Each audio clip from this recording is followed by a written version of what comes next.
Welcome to another vlog. We are still here in Baguio and tinry namin pumunta sa Baguio Night Market. Sobrang ang dami nagpupunta dito and sobrang siksikan.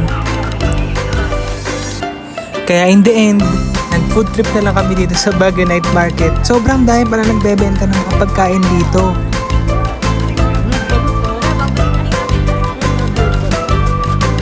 First namin tinry ay yung grilled balut nila dito sa Baguio.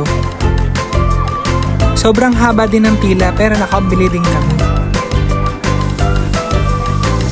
Next naman namin sinubukan ay yung kebab nila dito.